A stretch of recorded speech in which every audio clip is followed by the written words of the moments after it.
Let's start. Hello, sports fans. Welcome to FanStream Sports. Nothing but pure sports. This is the JP Show. JP, it is so good to hear you back on the air. Stand by. Now, here's JP.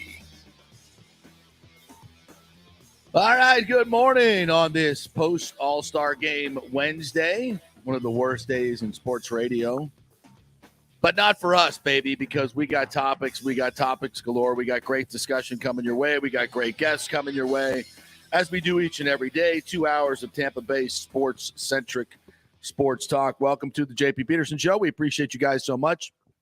If you're watching on YouTube, Facebook, Twitter, or listening on our app, FanStream Sports, always download that. You can listen to it any time. Nick Geddes from Outsider.com joining me here this morning, fresh off enjoying your All-Star festivities last night. We'll probably talk more about the festivities than we will the game. There's probably so much surrounding the game now. It's kind of like it's more of a kind of a promo for baseball than it is an actual game anymore. And, of course, lots of social causes as well with Nick Stamp, because that's what we do in sports now. Yeah, good morning to you. And before we go any further, I do want to announce, and you knew this yesterday, but as of yesterday, I am now a homeowner. Congratulations. And very proud of that. How's the right hand? Any swelling? It's from signing 7,000 documents? Yeah. None of which you read? Yeah, that stack of pages never got shorter. My signature got sloppier and sloppier as what a it went process. on. I'm not a fan of it. I might never buy another house again. I think this is it. I'm good. Yeah. I'm good. It's a little bizarre. I mean, they put like stacks and stacks of paperwork in front of you. You're literally making the biggest purchase of your life. You're signing away.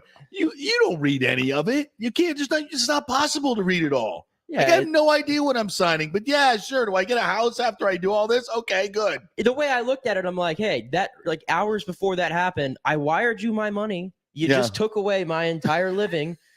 I mean, you took it, all my earnings that I've made in my short time in this business. You took it from me. Yeah. Now just give me my house. Yeah. Don't make me sign my all my things. There you go. Give me the keys. Let me take my picture with the big key. Yeah. And let me go on to my new home. So did you go in? I haven't gotten in yet. We actually have a lease back with the person who lives there for 10 days. All right. So cool. the 29th will officially be in, but yesterday we closed on time and everything. So nice. Finally Congratulations. Done. Finally done. And you got the sweet loan from Scotty Fitz at American Mortgage Services. Yes, great time to pump Scott up because he was fantastic during this whole process. Anytime I had to give him a call, I mean, one ring and he already answered every single time. Yep. And so he's just the best in the business, like we always say. Yep, he is, and he makes it so simple, and he's always there for you. As we famously said, I was with him in the big room at the casino, and he was on a heater and got a phone call from a client and got up from a heater playing blackjack to answer the call. Well, we called him yesterday with a little bit of a little problem at the closing, and he was at the vet. Didn't matter. Picking up the phone. And I'm sure he handled it quickly. Yes, he did. Mm-hmm.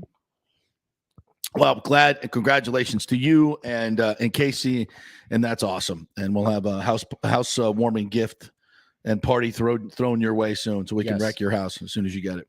That's how that works. All right, we're going to get to lots of good stuff today. Rob Manfred had some other interesting comments on the Rays stadium situation. We're going to get to that as well. We'll talk about the All-Star game last night and something very curious that I'm pissed off about for a lot of different reasons. We'll get to that in just a second. It has very much a local angle. Mike Neighbors is going to join us at 10:30. We're going to preview the Saints. We're going to preview all the NFC South teams and as many teams as we can on the Bucs schedule as we go through training camp. So we're going to kind of do a pre-scouting report of the Saints as they get set to report next week as well. Bob Herrig, fresh from his trip across the pond to the Open Championship, will join us, and we'll talk about the historic Open at St. Andrews, the 150th. Everything has led to this. Never really commented on that. Jeez, that was the moniker for the 150th. It's a little arrogant, isn't it? Like everything in the history of the world has led to this golf tournament. Like everything, World War II, the whole Greek, thing. The whole thing, like I said, dinosaurs extinction. Everything has led to this. I don't know about that. The whole thing. The Olympic gold medalist. Basically, it was it's like a touch arrogant. I'm just a little everything bit, has a little led to bit. this. Okay, whatever. But anyway, we'll talk with Bob Herrick about the Open, of course, Live Golf, and what that means for the future of the PGA Tour, and specifically for the Valspar Championship, our tournament, which, we haven't talked a lot about this, but to me, and it's one of the reasons I hate Live Golf, the biggest losers in Live Golf are going to be tournaments like the Valspar. They're going to, depending on how this all shakes out, and we don't know yet, it could very, very much threaten those particular tournaments, and that sucks for us, especially with the great folks, Tracy West and all the folks out there, and Rondé Barber, who's the chairman of it now, have worked so hard to make this a premier event on tour, and circumstances beyond their control are going to make it even more difficult. So, but if I know those people, they're going to still make it a premier event. So, but that's, one of the things we'll talk about with Bob Herrick as well. And we get to some Bucks news as well. Gerald McCoy was going at it with fans yesterday on Twitter. We'll talk about that. There's ticket issues with the Bucks Germany game. Nick Saban talked yesterday about mega conferences. We'll get to that. Martina Navratilova really sounding off on Leah Thomas and the NCAA. I don't know if you saw her tweet. Yeah, Mike Leach really hates neckties. We're going to play that. That's fantastic. That's the best audio we're going to play all morning. There's no question about that. And I just have to comment on what's going on in the NBA for a little bit. I was thinking about it last night, and it just, when you start looking at it from afar, it's a farce. It really is a farce. I mean, think about it. Arguably the best player in the game, nobody wants him. Kevin Durant. Nobody wants him. He's the best player in the game. You have another guy who's making more money maybe than anybody in the league, and Russell Westbrook, $47 million. Nobody wants him. And he thinks he can still play. And you have a coach that, besides a season-long look of video that he could certainly take a peek at, and Darvin Ham thinks Russell Westbrook can still play. I mean, when you look at this from 30,000 feet, this league is a disaster. And another story we have to comment to is if that it wasn't crazy enough, there was an announcement in NASCAR yesterday that I know you loved. It's really hard to make sense of. You're like, I'm not talking about this. I just don't like when NASCAR goes out of its way to try to get new viewers that I really don't think are there. They have no interest in it. And then they alienate their own fan base, which has dropped off considerably over the last decade to 2 decades. Yeah. Yeah. And you're pandering to an audience that has no interest in your sport. It's nothing against African Americans, but they have no interest in NASCAR. They never have. They never will. Well, it's not even just that. Like, and you're pandering to an audience. It's not even just that. Like, they did that whole thing at the Los Angeles Coliseum. Yeah, and everything. What Nobody cares. I don't think any hardcore NASCAR fan wanted to see that. And by the way, that race sucked. It was awful. It was so small. And they're going to do it again. This race was so small, and you have 40 cars on that, or 20-something cars on that track because you can't fit a regular 40. I mean, they couldn't even like pass each other. I think black people are laughing at NASCAR. It's like, we don't care. We're not interested. Stop pandering to us. We don't care. but alienating their own fan base at the same time. Instead of investing in more races that people would be interested in, you're going to Chicago to do a street race. I mean, I agree. The sport is there a pounding on the table of interest for this to happen? The sport needed to be cleaned up. I'm not denying that at all. I would agree with that as well. That's not part of it. Yeah. I just feel like the hardcore fan base, and maybe that's part of what needs to be cleaned up. I'm not talking about the Confederate flag, getting rid of the Confederate flags or anything like that. I'm talking about more of the on-race product more than anything. Yeah, that's what I'm talking about. That's a problem too. The on-race product, to me, is as worse as it's ever been because of all these weird things they keep doing, and they just kind of throw these things at the wall. When you're not paying attention to your core audience and your core sport, and you're trying to do all these woke things to make people to try to bring in a new fan base that has no interest in your sport, it's mind-numbingly dumb. I just think fix the races first. Yes, just fix the races, please. Yes. So, we might get a little bit more into that, and then love to hear your take on it at FanstreamJP, at the JP Peterson Show. You can always comment on Twitter or on our YouTube page. If you're watching on YouTube, you can search us there, watch on YouTube and Facebook, and answer your comments to the conversation as well. But we're going to start with the All-Star game last night. Then we'll get into the Rays Stadium stuff before we have Mike Neighbors on at 10:30. Shane McClanahan goes out there as the starter for the All-Star game, which is just an incredible honor. He didn't pitch his best. He went out there, threw some hard fastballs. Goldschmidt got him for a home run. If not for a really good double play, he may have given up more runs. But the American League wins 3-2 last night for their 9th straight win. And McClanahan gives up 2 runs, 4 hits, which is what his average has been giving up, or less than it, or more than his average in the last 10 starts, I think. But you know what? Who cares? The American League won, and he got out there. And here's the other thing: you had Kyle Tucker, who's made his first All-Star game, kid that played at Plant High School. Pete Alonso played at Plant High School. I might be forgetting some other people with Tampa ties that were there. But when you have the starter of the All-Star game and 2 homegrown guys, and the local paper didn't send Topkin to the game, we have no local perspective, because I didn't see anything. Did you? I did not know. No, and the Rays website, the Rays did not send a reporter either to cover Shane McClanahan being the All-Star starter. And none of the local TV stations went out to the All-Star game to cover those great stories. I didn't watch all the TV stuff. So if somebody did, please correct me out there. But if the game was on Fox, did Fox send anybody out there to cover 2 homegrown kids and Shane McClanahan? I don't think they did. And this is, and I've talked about this for a while back, when I was working at Channel 8 and Channel 44 here in local TV.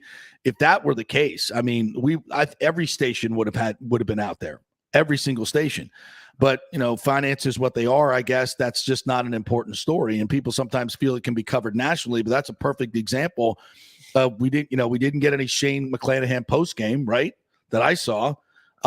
We didn't get anything post game from any of those guys. And these are homegrown guys. I mean, I texted Kyle this morning to get him on the show this week, so hopefully we'll have him on. And trying to get Pete Alonso on as well. And good luck getting Shane on. But it just seems to me that's you're cheating our local sports fans. And I know the sports guys at all these TV stations want to go. I'm sure they pitched going. No doubt about it, but I didn't see any coverage. I might be wrong. If somebody was out there, let me know, but I didn't see any of it. Did you? No, I didn't see it. And I at the time, I really wasn't paying attention to it. I thought it was just a great moment regardless to see not only a guy for the Rays on the mound to start the All-Star game, but a USF kid too. Yeah. I mean, I think that to me, it might be even a little bit more significant. This is USF right here in our backyard, and I don't feel – maybe we don't give them enough coverage, right? Yeah. And I can make the argument maybe they just haven't earned my coverage at this moment. But we're trying to fix that. And I think having a guy like that from USF and from their baseball program, which I think has been on the rise lately. Oh, absolutely. Obviously, the run to the tournament last season. So I think having Shane McClanahan on the mound from USF to plays for the Rays, and you can see I have it right here. He was soaking that in right when he was up there. He had a little smile on his face. Yep. I'm sure his nerves are going.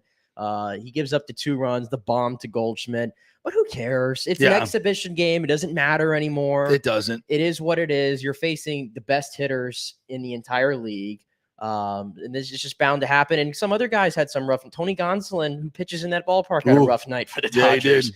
He gave up the back-to-back home runs. By the way, Giancarlo Stanton, 457, 111.2 exit velocity, the fastest in the history since they started tracking it in the All-Star game. I'm hardly surprised. That was a bomb. That was a bomb. Which also, I was rooting yesterday. I think after McClanahan came out, the NL was sat down, 20 straight times? Yeah. They didn't get a single guy on base for 20 batters after McClanahan, which I guess made it look worse on McClanahan. Yeah. But I was rooting for it because it was 3-2 for the home run derby after the 9th inning. How cool would that have been? That would have been great. And our boy Kyle Tucker was going to be one of the 3 batters for the AL because it was selected ahead of time. Oh, interesting. Pete Alonso I did not know in the that. NL. Oh, wow. How cool would that have been? That would have been very cool. Yeah. So I'm looking at the Fox 13 website, and they did not send anybody that I can see. So I mean that's just something that never would have happened 10 to 15 years ago. Everybody would have been there, and it's a shame because we just don't get the coverage that fans deserve. This is true, but then again, also we have to keep in mind, like, we don't know if there's even media restrictions out there, if there's a limited availability of seats. I saw some highly esteemed MLB writers, okay, highly esteemed, like your best insiders in the business, who were in the outfield all the way porched up in like regular seats where they just made like makeshift rows for media, like esteemed MLB writers who didn't even make it into the normal press area. Well, I'll say that if they're not credentialing local media from the I don't know markets, how it works, you might be right. You may absolutely be know. right, and that may be why they're not going down there. I don't know that. I'm gonna get Dan Lucas on, and maybe we can find out, because I'm sure Dan pitched that he wanted to go and cover all those guys. Those are great stories. My guess is that management probably didn't see the expense was worth it. So but at least that was my experience when I was working there, but I could be wrong. Now that I think about it, that could be, very much the restrictions, because it's tough to credential that many people, but they've done it for years and years and years. We've covered all-star games. We've gotten credentialed. So if that's a new thing MLB is doing, screw you, MLB. That's awful. That's awful because we just didn't get the coverage that we deserve. But the game itself, I thought, in LA for the first time since 1980, maybe my favorite image was the mariachi band and Fernando Valenzuela. That was good. I'm old enough to remember when he pitched in Fernando Mania. That was really, really cool. I thought the Denzel Washington piece with Rachel Robinson was something that was a poignant, because it was the Dodgers. It was her 100th birthday. And we expect to see those things now, and I think it was appropriate. Yeah. There was and I love Denzel, by the way. Yeah, Denzel's always fantastic. love to see Denzel. Yeah, absolutely fantastic. It felt like a big event. They made it feel really like did. a really big event in LA. Yeah, really and I did. know on this show we like to poo-poo big market. Yeah. But you can't deny an all-star game in LA the first time since when, you said? 1980. How did it go so long? Yeah. Without When going I to read LA? that, I was like, really? Wow. I mean, we're doubling up. Next year it's in Seattle. Yeah. And I remember the one in 2001 was in Seattle. So we're already starting to double up in our last 2 decades here. And I saw a lot of folks on Twitter bitching and moaning, Rays fans, about, Major League Baseball will never give us an all-star game. But not having an all-star game in that shitbox. Are you out of your mind? Rob Are Manfred you out of your mind? Rob Manfred basically said yesterday that it's not suitable to like host anything. Anything. And you wanted to host it. Maybe not even an RV show. You're going to host an all-star game? Well, you guys I'm honestly, some of you Rays fans, you got to wake up to reality. For my God, an all-star game at Tropicana Field, people are, well, that's how they feel about the market. No, that's how they feel about the stadium, for God's sakes. I mean, how are you doing the home run derby? You hit a catwalk, you get extra points. Yeah, seriously, you'd have so many balls ringing off catwalks. And if we're doing it with the 3-minute clock and we're just swing after swing after swing, there probably be balls falling from the catwalk, and there's one that's flying out hitting the one that's falling. Like does a B and C ring? Which ones get you couldn't even have it. You couldn't even have it. No. I mean, what a joke. And who are you attracting, by the way, from the other markets? Yeah. Is anybody from LA flying out to Tampa for that? No. Hey, you want an all-star game in Tampa? Get the stadium done. Let's get the stadium done. And that'd be right on the list. Yeah. And that's Miami got theirs within 5 years of getting their new stadium done. You get a new stadium, we get an all-star game. It's that simple. That's the carrot, that they put out there. And could you imagine if we had an all-star game, knowing the history of baseball in this city? Unbelievable. What we could do in like a pregame type setting. Yeah. And look at, Kyle Tucker and Pete Alonso. And remember this, folks. Had your boy Stewie ponied up half in 2018, that stadium would have been online this year in Ybor and hosting the All-Star game. I guess you got to be a year in. They give you a year in the stadium, so maybe it's next year. But just say they would have hosted the All-Star game and have Pete Alonso, Kyle Tucker in the game, like just less, a couple miles from where they played high school baseball, and Shane McClanahan on the bump to start for the AL. What a great local story that would have been, an incredible story. I just look, this deal should have been done back then, and look where we would be now if we did it. And even Stu would be sitting there on a team that's worth $2.5 billion. And that's not just a guess. That's what Bob Melandro told us, who brokers sports franchises. If they had a stadium already built in Tampa, that the Braves would be worth upwards of $2.2 to $2.5 billion. So almost $1 billion more than they're worth right now with the stadium in this growing market where you put it closer to all the growth in this market. So Rob Manfred said yesterday, as we kind of transition into the comments from Rob Manfred, basically that, it was kind of a duh moment once again for Rob Manfred. As he said, Tampa is the preferred location for a Rays stadium site, but there's much more that goes into it. I mean, he did nothing to move this forward whatsoever. He said, let me say this. I have always thought that a stadium on the other side of the causeway would be preferable in some respects, but there's a variety of factors that have to be taken into account in terms of determining whether you're going to be in St. Petersburg or Tampa, what financing is available, what sites are available, how quickly you can get in the ground. So it's not just the location. There are other things that you need to take into account. The story goes on in the Times to say Manfred said last month there was an urgency to resolve the Rays' decades-long effort to get a new stadium, and that, quote, whatever it is in the region that has an interest in hosting the team, they need to go to it. So this is, once again, another 2 statements in and not one word about his owner. Not one word about his owner that they rebuked in his sister city plan, which we always knew would be rebuked and was ridiculous. Not one word on the owner that's getting sued by his partners now 3 times. Not one word on the allegations in that lawsuit that have basically not only defrauded the partners, but the other owners. That's part of it. You don't think the other owners are looking at this lawsuit and saying, we're giving $70 million in revenue sharing to this guy? Allegedly. We don't know the number because they won't make it public, but that's what it's been rumored at, $50 to $70 million. So we're giving this revenue sharing to a guy that just moved $500 million into a separate account that only he owns. You don't think the other owners are pissed about that? Trust me, they are. And the other part is the other owners cannot get expansion money until a stadium deal is done in Tampa and Oakland. Now, the Oakland thing, sometimes you think it's worked out, sometimes it's not. We've heard so many things. I think the latest is they're staying and they got something worked out, but who knows? And here in Tampa, we're still waiting because of the owner. The owner is the problem. And the owner has always been the problem. And I wish there would be some pointed questions to Manfred about that.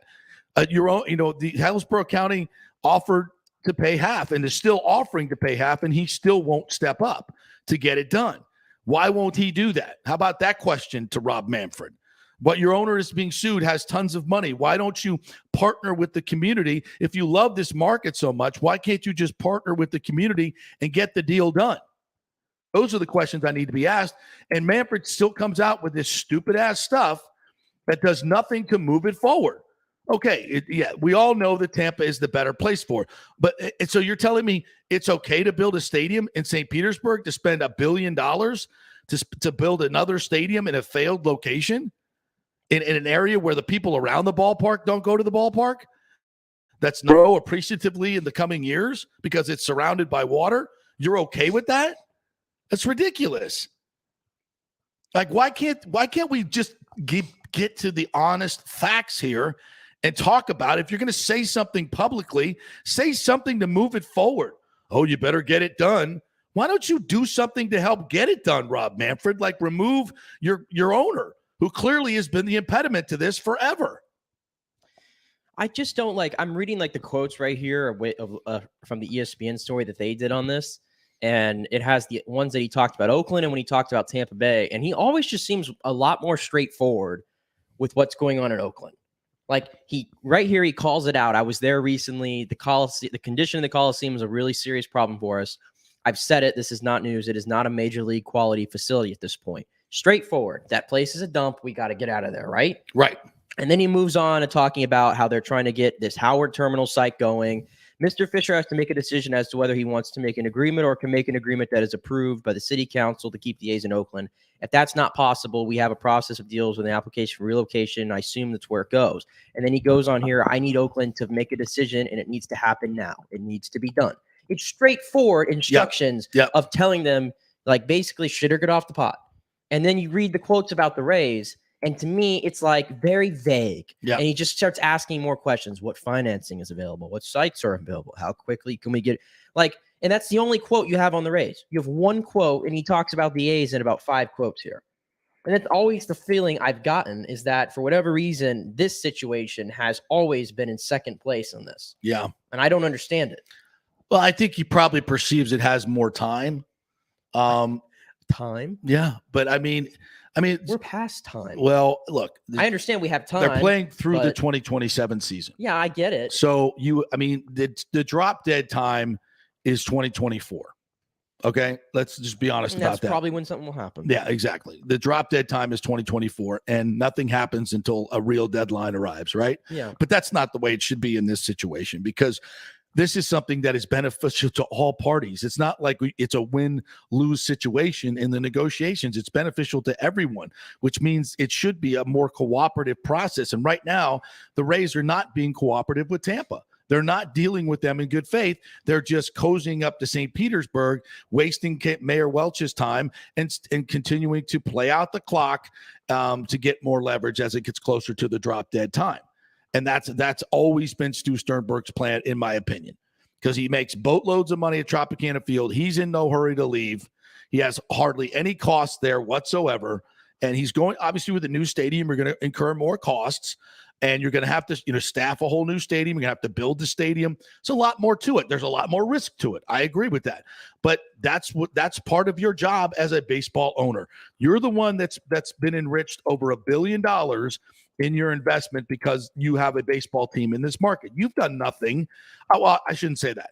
Sternberg has put a winning product on the field. So that's no question about that. And we give him high marks for that. He has put not because he spent a lot of money on it, by the way. He's hired the right people, and they've gotten some good breaks, and they've found a new way to win. They've got that formula, and it's not because it's not like Jeffrey Vinnick, where you can say he's given them all the resources and hired all the best people and kept all the players and done everything he can to make that team win. That's not what we're saying here. It's the only thing we could say Sternberg has done is hired the right people. And in fact, most of the things that he's done has handicapped his team, and he continues to handicap his team by not spending what he could be spending. He has the money, and not allowing his own fans to get into the ballpark with affordable prices that are offered to every other Major League Baseball fan, but not the Rays fans. So he's actually working against his team and things that he could be doing to help his team. Is that a fair criticism? Yeah, it's a fair I guess it's a fair criticism. I mean, the more you talk about it, though, like about putting the right people in place, isn't that a strength to know what you don't know? Yeah, and hire people who absolutely know that. Absolutely. I mean, I'm trying to but I'm not going to say that his ownership has led to us being a good baseball team. No, he's hired the right people. But when you look at it, though, how long has he been owner since 2004, right? Yeah. So 2004, so what? 4 lean years. Other than that, this has been one of the most successful franchises in baseball for Cash's first tenure. 3 years were not good. Oh, they were rebuilding to something. Right. But majority, the last 15 years, has been one of the best organizations in baseball. Look at the numbers. It's under his watch. So I'm trying to keep it somewhat fair, but we can always criticize the way he's handled the stadium and some other things within the market. But in regards to the on-field product, I think that's the one where I give him the highest marks. But I'm sitting here saying there are things that he could be doing that he's not doing. Yeah, it could always be better. Could be spending more money. Could be getting your fans in the park. Could be replacing that crappy ass field that he has there that keeps him from getting free agents like Freddie Freeman and other position players. Nobody wants to come play here because of that stadium. He could have already had a new stadium, and that would help the on-field product as well. Players would want to come here. This would be a destination market for free agents if we had a new stadium in Tampa, just like the Tampa Bay Lightning. Took the words right out of my mouth. This is the destination. This is a destination for most hockey players who are free agents. I would argue it'll be much easier to win because you'll have more money to spend on players because you'll have a better stadium and better attendance and luxury boxes and more revenue. That's an absolute certainty. Anybody who argues that knows nothing about baseball, knows nothing about demographics. And that's going to help you win baseball games and get free agents and make it a situation where guys like Freddie Freeman want to come play in Tampa. Right now, that's not the situation. It is in hockey and it is in football, but it's not in baseball, and that's because of the owner. So he's not helping them win in a lot of different ways. All right, we'll take a break. When we come back, Mike Neighbors is going to join us. We're going to chat with Mike about the New Orleans Saints and the Bucs as well, and all things Tampa Bay sports. Always an entertaining guest. It's a great Mike Neighbors.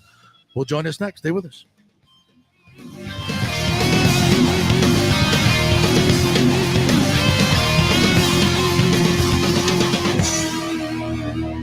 The world economy is in chaos, and mortgage rates are going to go higher in the next few months. Meanwhile, home values are up 24% in some neighborhoods of Tampa Bay. Do not miss this opportunity to refinance your home, get some much-needed cash to handle skyrocketing inflation, and fill up your car. Contact Scott Fitzgerald at American Mortgage Services. Even if you've recently refinanced, Scott can make the deal work because he charges no lender fees like the big boys do. He will also shop your loan around to dozens of lenders and get the best rates and terms. Let them compete for your business. The big banks charge huge lending fees. Customer service is simply a phone number with endless wait times. Scott is local and will personally take your call. Here's his cell phone number. Tell him JP said you could call. 813-294-7595. Scott's done over 3,000 loans, including many coaches and athletes. He will answer your calls and concerns and give you workable strategies to be smart with your money. Reduce your payments. It's not just what you make, it's what you keep. 813-294-7595 or email him at scott@amstampa.com. Military veterans, are you struggling with alcoholism or substance abuse? Is it taking a toll on your relationships and your work life? Are you having trouble focusing? Constantly anxious? Well, you may not be surprised to know that your fellow military vets have your six. Heroes Mile is a new concept in rehabilitation clinics, veterans helping veterans. At Heroes Mile, we staff our rehab center with fellow veterans who can understand what you're going through. Our mission is to help you heal from issues that only your fellow veterans can truly understand. Located just outside of DeLand, we offer a full range of inpatient and outpatient programs dealing with substance abuse, post-traumatic stress.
All right, welcome back to the JP Peterson Show, brought to you by Bay Area Modern Medical Center, BAMMC.com.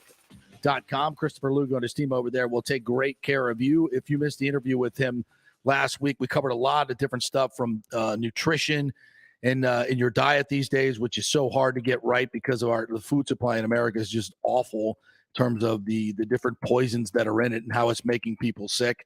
Great information there. Also talked about testosterone replacement therapy and how that can benefit so many of you. And also, this new wave of COVID that's coming through. If you do get COVID, you have got to go see him, BAMMC.com. He has a protocol that will allow you to just breeze right through it, folks. It's out there, and you got to go to the right doctors to get it. And he's got it. He knows what he's doing. So if you get COVID and they tell you there's nothing they can give you, which is what they do at the emergency room many times, that's bull crap.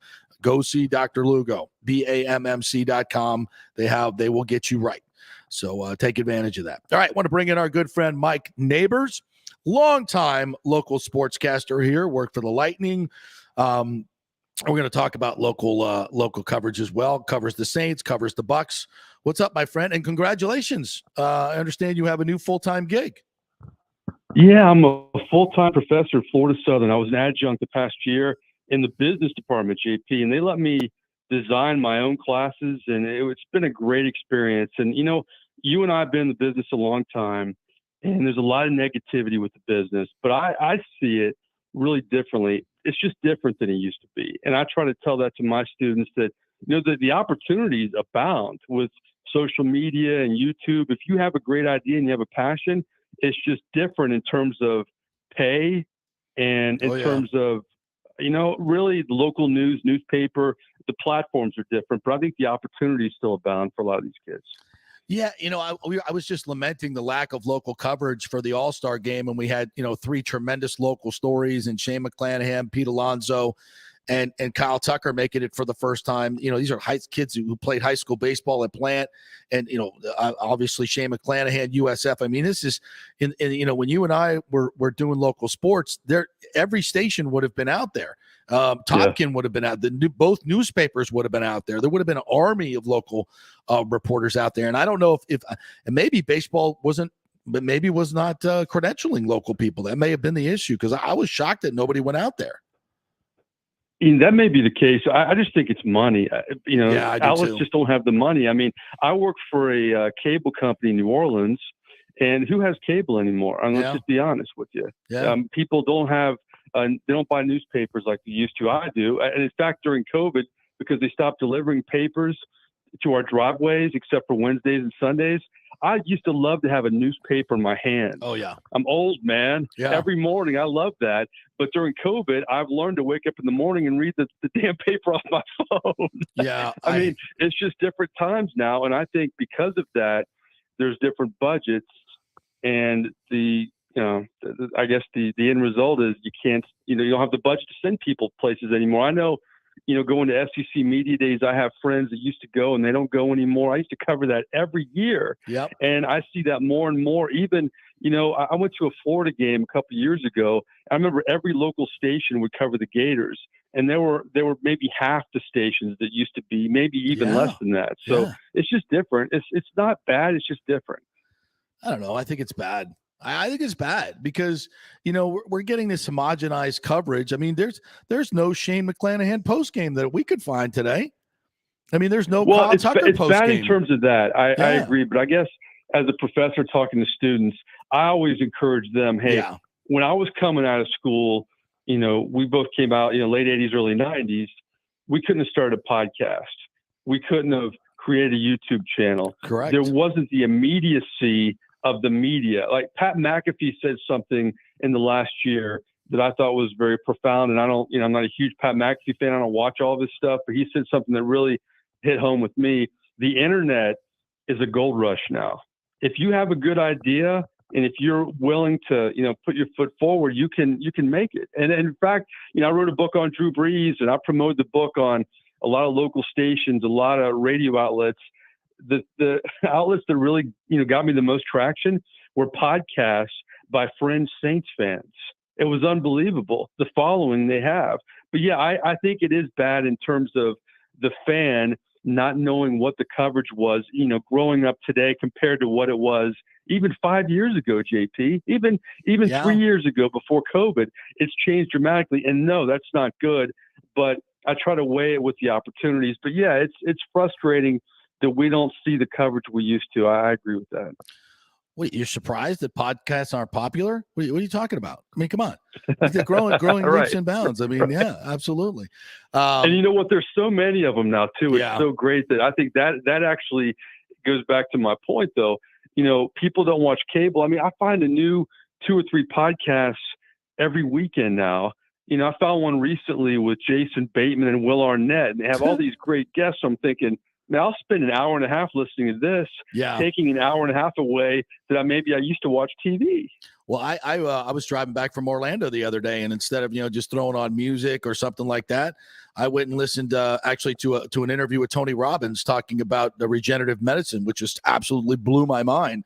A lot of it's information that's interesting. Is like that used to be headlined, and you would find out things like things that they're doing with stem cells. Like they're curing cancer with stem cells right now. They're replacing major orthopedic surgery with stem cells. I mean, it's working. It's happening. It's already here. Do you know about that? No. I've read some about that. I don't know the details, but I will say this. My mother died of ALS, and I have a good friend who's struggling with ALS. The research in that area is really unbelievable, and I know they're getting close to some things. But, yeah, I agree. There's all kinds of different ways to consume media now, and it's different.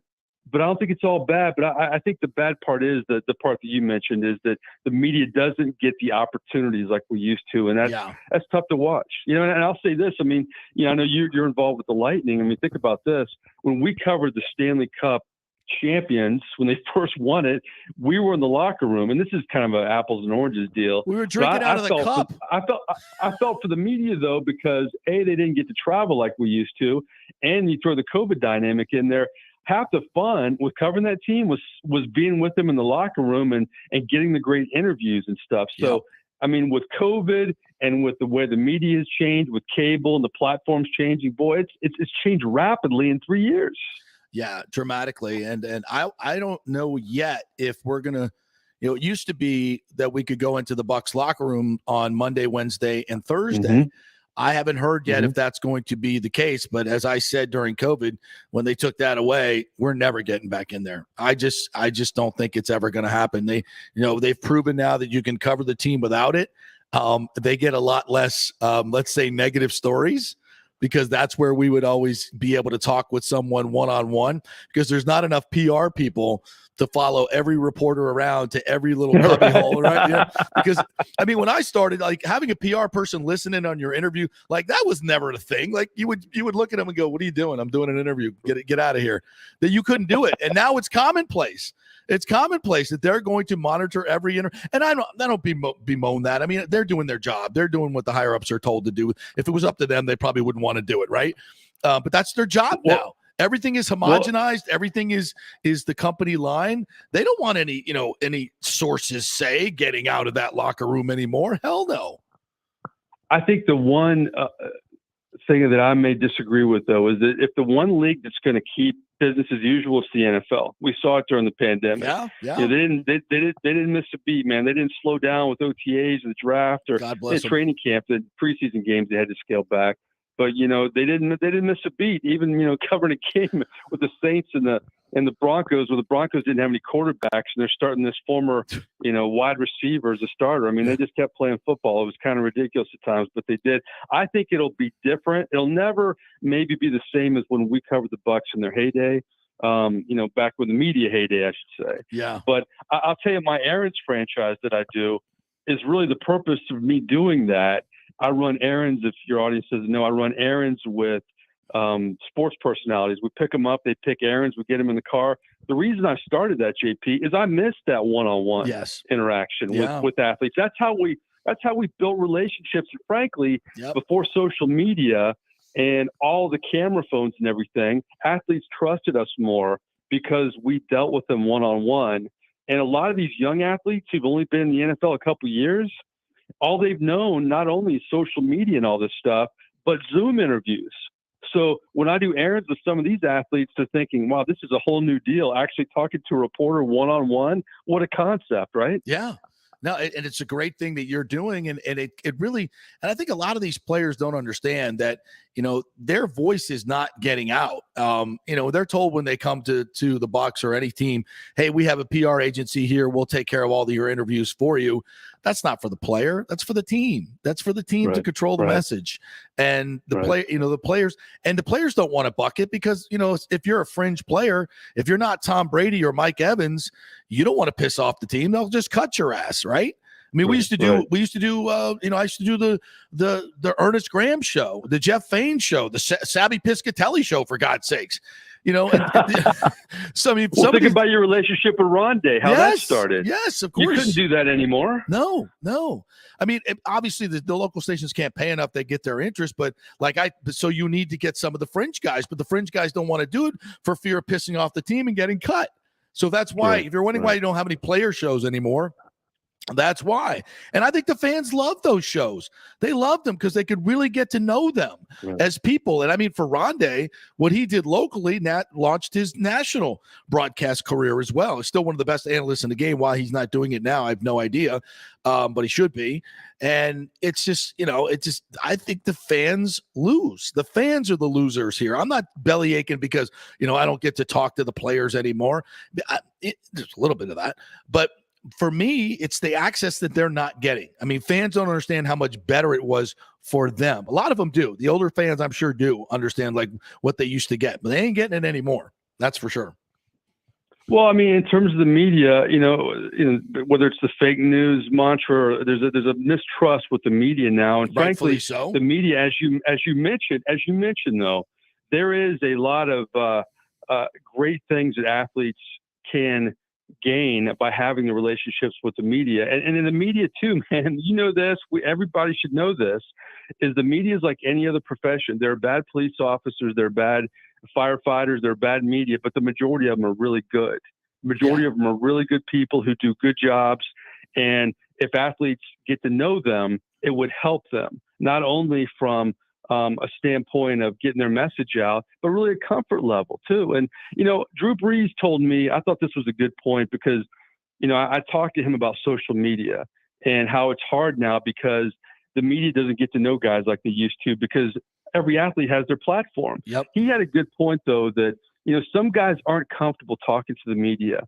They're more comfortable with the social media. Right. And I could see that even if social media was around in the 80s or the 90s, that would make sense to me. But I really feel that most athletes would like that interaction if they were a part of it. But a lot of them, they don't know that part of the media at all. And that's the frustrating part for me. Yeah, I agree.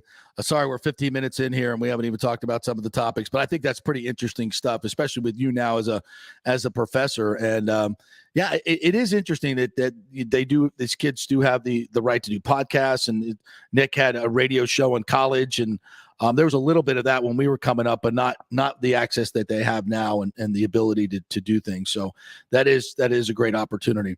All right, so we brought you on here to talk about the Saints and upcoming training camp. I think I read yesterday where Michael Thomas is going to be cleared for camp. So many national pundits are writing off the Saints, and I just think it's absolutely ludicrous. There's a lot of change there, but there's a lot of stability as well in terms of the roster. So what are your thoughts on how good this team could be entering in? Well, I think the narrative is because Sean Payton's not there anymore. Right. And then, of course, Drew Brees hasn't been there. But and then you have Jameis Winston and the unknowns there. And that's why you have all the question marks with the Saints, because really, even with Sean Payton there, since 2017 when they had that great draft class with Lattimore and Kamara and Ryan Ramczyk and on and on and on, it's been the defense, JP. The defense has carried this football team. I mean, the Bucs know that. They saw it firsthand in Ray J the last couple of years, even with Tom Brady. I mean, Tom Brady has lost 4 or 5 against the New Orleans Saints. Right. And that one win was big, though. Yeah. But he hasn't been successful against the Saints defense. But the reason that this team can be successful, it's all coming down to Jameis Winston. And frankly, Alvin Kamara. I want to see the Alvin Kamara, how that suspension is going to play out with his altercations in Las Vegas. If he's out, 6 games, that's going to be disastrous for the Saints, because Jameis Winston, I think in a lot of ways, will think he's got to do everything himself, even with the improved wide receiving core, even with Michael Thomas back, with Jarvis Landry in the mix, with the first rounder Chris Olave. If they get Kamara to a minimal suspension, I really think this could be a good football team. I really do. I mean, they're improved in a lot of ways on the offensive side of the ball, and the defense is already great, and they're getting their kicker, Will Lutz, back, who I want to call Will Lutz because I live in Lutz. But all three phases of the game, I think, are going to be very good, but the Kamara suspension is huge right now. Who takes over for him if he's not available for? And I mean, it wasn't that big of a story. I can't, and I don't know the specifics of it. I know the guy got beat up pretty good, so I don't, and nobody knows how the NFL views these things. I mean, there's word that Deshaun Watson's going to get a 6-game suspension. I mean, how do we, like? There's no real precedent and consistency to these punishments. So, I mean, for Kamara, it could be 1 game, it could be 6, I guess, and that's a huge difference. Oh, it's gigantic. Backing him up is Mark Ingram, who's not getting any younger, and then they have a lot of unproven guys. I think they'll bring in a veteran during training camp. There's a lot of buzz about that. But, the thing is, there's no precedence really in the NFL. I mean, whether it's Ray Rice or Ben Roethlisberger, all the Jameis Winston. I mean, all these suspensions have been different over the years. They really take it by a case-by-case basis, and I think try to do their due diligence. You can question Roger Goodell in a lot of ways in terms of why one suspension, why is Sean Payton suspended for the whole year and Ray Rice this amount, or Ben Roethlisberger this amount. I mean, it's all over the friggin' place. So I think that's the wild card. What I'm hearing about Kamara, it's not good. I heard the video's not good, but we don't have any concrete proof of that. I'm just not hearing good things. So if I had to guess, I'd say probably 4 games, but it could be 6. We'll see what happens. But that would be really tough for the Saints because since Drew Brees walked out of that building, Alvin Kamara is the face of the franchise. He's what makes that offense run and really helped, obviously, Jameis Winston out last year. And it shows how good Alvin Kamara was because Jameis Winston's wide receiving core is one of the worst in the NFL, but they had Alvin Kamara. Right. And that's why they were able to beat the Packers. That's why they were able to beat the New England Patriots and the Bucs with Trevor Siemian, of all people, because they had Alvin Kamara. So he's huge to that offense, JP. Yeah, you make great points there. And I think a lot of people are looking at the Sean Payton loss as because he just did so much, right? I mean, and you know that more than anybody. So how do you quantify that? I mean, obviously it's, they say it's the Jimmies and Joes and not the X's and O's, but when you got a guy like Sean Payton who has so much control over an organization and you lose you lose your play caller, you lose your game strategist, you lose your game planning guy on offense. I mean, obviously the defense stays intact, but that's a lot to lose in terms of brain trust, right?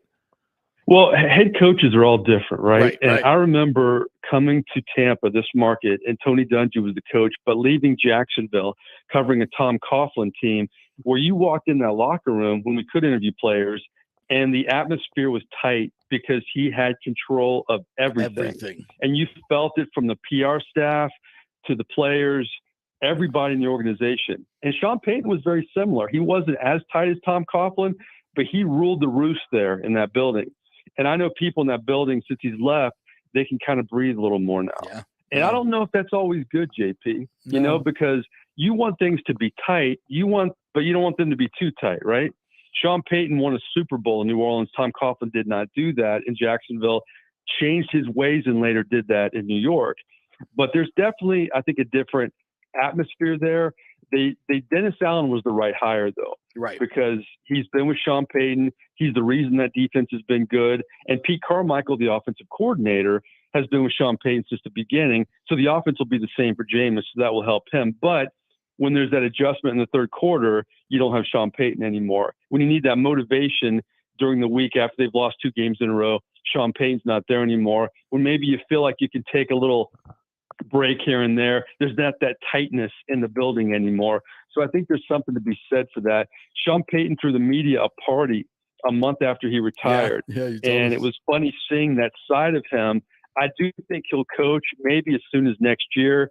I think he just needed a break. COVID was tough on a lot of people, man, but head coaches went through a lot too. And when you're 15, if you take the bounty year off, if you're 15 years at one place, you need a break, I think. And there's no doubt he'll coach again. I'll be interested to see where he ends up. But yeah, not having Sean Payton, I think, is a big reason the Saints have been discounted nationally. And I mean, there's something to be said for that loss. He's a hell of a coach. And it's funny you say that because I think Sean Payton's been, I think, the face of the franchise, honestly, especially the coaching staff. And you just mentioned Pete Carmichael.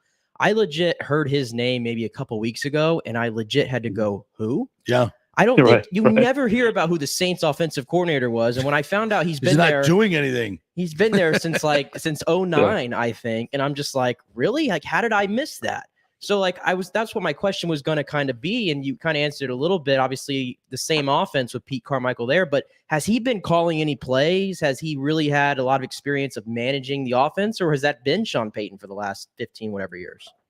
Yeah, he calls plays and his work with Sean Payton very well. You know, the crazy thing about Pete Carmichael is he was there from the beginning with Sean Payton in 2006. And frankly, before that, you know where he was? He was with Drew Brees in San Diego. Oh, wow. So he knows that offense very well. But I always look at it as, you could say, a lot of these great offensive minds, whether it's Sean McVay or even at the college level, even Steve Spurrier back in the day, all those guys have these quote unquote offensive coordinators. But let's be honest here. They're calling the shots. Right. When it's the big third down or when you need that trick play or whatever, you need that jump start, they're jumping in the fray and making the call. That's the unknown with Pete Carmichael. I mean, here's the interesting thing. When Sean Payton was out the bounty year, Pete Carmichael was the offensive coordinator calling the plays. They didn't have a good year that year. Right. They didn't play that well. You can't just blame Pete Carmichael for that. The defense was spotty, and there were a few other issues. But yeah, he's been there from day one, but he's not Sean Payton, and he's a very mild-mannered guy. Doesn't like being in the spotlight. He was up for a few head coaching positions. He doesn't want to be a head coach in my mind. He's just not that personality. You don't have that Sean Payton alpha personality anymore. And as good as Dennis Allen, I think, will be, you're going to miss that. You're going to miss the alpha in the room, even if he, sometimes ticked people off. He ticked people off, but those people also knew they respected him and they had to not mess around when he was in the building or on the sideline. Agreed. Great stuff, Mike. As always, tell the folks where they can get your content. You got an errands coming up with Jameis? Yeah, I'm flying to New Orleans tomorrow, and Jameis and I are going to have possibly the greatest Aaron's episode we've had because they're revamping it. The Aaron's now are going to lead up to a community event, and Jameis and I are going to surprise a local group of athletes. He doesn't know they don't know he's coming. So that's going to be awesome. The crescendo of the Aaron's episode. But there's a lot of questions. I want to get to know Jameis in a way that I haven't. I've covered him, for years, but I want to, we'll be in a car for about an hour together. So I'm looking forward to breaking it down with him. You going to the seafood market? Get some. Well, I want to ask him about it. FSU, if they would have had NIL, man, how would that have been? Yeah, an endorsement. I mean, we got to ask you that. Of course. And, and let me ask you He'll this, laugh too. about that. This is something I want to ask him. What do you think of this? He's been in the spotlight so long. I mean, at the time, he was the youngest Heisman Trophy winner ever, right? Right, yeah. He's 27 years old, I'm thinking, right? Yeah. How old do you think Jameis Winston feels? I mean, he's lived a long life for 27, man. God, he has been through, a lot of it is of his own doing. A lot of I'm not saying that I feel sorry for him. Oh, I'm just saying the fact that he's been through a lot. I think he's been ill-treated by the media. I think some of the things he brought on himself, but so much of it has been I think the things the Times did to him, with that when he went to speak to the school kids and made a big deal out of that. When he was doing something good. I mean, I think he's been mistreated tremendously poorly. And I wonder how he thinks, because he's always tried to be so positive with the media, but there's got to be some scars there. Yeah. Well, this is a whole different conversation, but last thing, it's just a lot of athletes, let's just say Terrell Owens, he social media caught on at the tail end of his career. I'm not a big T.O. fan, but can you imagine if it would have been around at the height of some of his stuff? You'd been the original AB. Do that. You could do that with a lot of different examples, but that's an interesting, I think, conversation we could have down the road potentially too. Let's do that after you do the errands. Let's have you on next week. Absolutely. We'll talk about it. Yeah. All right. Awesome. All right, Mike Neighbors, great stuff as always. We really appreciate you coming on. Always a great conversation, my friend. Thanks. Have a good trip. All the best, guys. All right. See you. Yeah. Carry-ons only. Do not stow your luggage. Do not have them send luggage at all.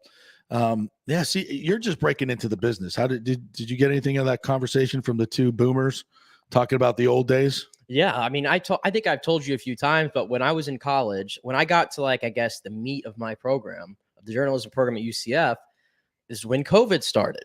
So I'm very thankful because like we had a nice agreement with the university, and being in like just sports reporting class, we got to cover everything and go to the games and go to the press conferences, even though they were over Zoom. Then when COVID started lightening up a little bit, going to like the pro day, going to spring practices, all those things I got to do, I'm very thankful for. But the access was so restricted. And I used to ask like kind of the older guys there that were in the media, like, is it supposed to be like this? And they were like, oh no, this is just like ridiculous. They were like honestly like, scoffing at it. Like, this is crazy what we're having to do. And I'm like, oh really? Because this is pretty cool to me. And then when I understood how like far I guess I was because of COVID, when I did the Gasparilla Bowl, whenever they made like the announcement, like we can go on the field, I'm like, wait, we can go on the field? Yes. Something so minor. I'm like, we can go on the field. Yeah. And I went on the field and I'm just looking around at the stadium, like, full stadium. It was really full that night. Yeah. It was like 60-something thousand people, I think, for the UCF Florida game. It's cool. It's night and I'm looking around. It's really cool. I'm like, man, I'm trying to be a reporter right now, but I'm kind of starstruck. Kind of fanboying a little bit. I'm like, I'm watching the game. It's like right in front of me. And I'm like, these guys are huge. Yeah. I'm on Raymond James Stadium. The Bucks play here. Yeah. I'm in the Bucks media room. This is where Tom does his press conference when he answers about 4 questions and walks out. Yeah. I'm like, okay, now I get it. Like that was the first thing non-COVID. And that's when it hit me like, my goodness, I couldn't imagine. I did NFL sideline reporting for years with the Buccaneers and with NBC Sunday Night Football. I mean, it's you're down there, you're in it. Yeah, you're like, in it. And they allowed reporters to be in there. What is, let's take a break. I'll come back on the other side. I'm going to tell you one of the big reasons we don't have the access that we used to have. And it's a growing trend, and I think it's not good in so many different ways. So we'll take a quick break. We'll come back on the other side. We'll hit that. Bob Herrick's going to join us, senior golf writer for Sports Illustrated, just back from the Open Championship. We'll get his takes and more. Stay with us.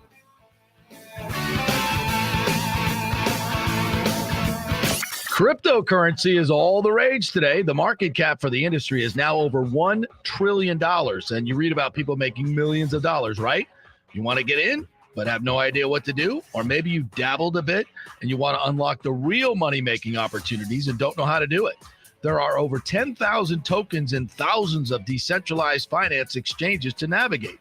So what do? You go to DeFiLava.com. The folks at DeFiLava.com are in Tampa Bay, and they work with you directly to set up custom accounts, answer all your questions, and provide market analysis. Decentralized finance and cryptocurrencies are here to stay and will change the financial markets as we know them. Get in the game. Get with the experts at DeFiLava.com and tell them JP sent you, and get their free 2022 crypto market forecast today at DeFiLava.com. Don't get left behind, folks. Make some money at DeFiLava.com. The health professionals at Bay Area Modern Medical Center want you to know it's time to commit to a new healthy lifestyle. It's literally a matter of life and death. 42% of Americans are considered obese, and being obese made you 3 times more likely to be hospitalized by COVID. So getting in shape is not just about looking better, it's about living much longer. At Bay Area Modern Medical Center, they take a very different approach to primary care. It's personalized, preventative medicine. Christopher Lugo and his experienced staff are proactive in looking at your issues before they become a problem, encouraging a healthy lifestyle with proper diet, supplements, and exercise to optimize your active lifestyle, building up your immune system, not destroying it with poor nutrition and bad habits. So call for an appointment, maybe change your primary care, and get on a journey back to full health and a happy life. Call 844-977-3477 or go to BAMMC.com. Tell them JP sent you for priority scheduling. 844-977-3477 or go to BAMMC.com. Italiano Insurance has been serving and working in our community for over 60 years, and it's not just about insuring all the pieces of your life.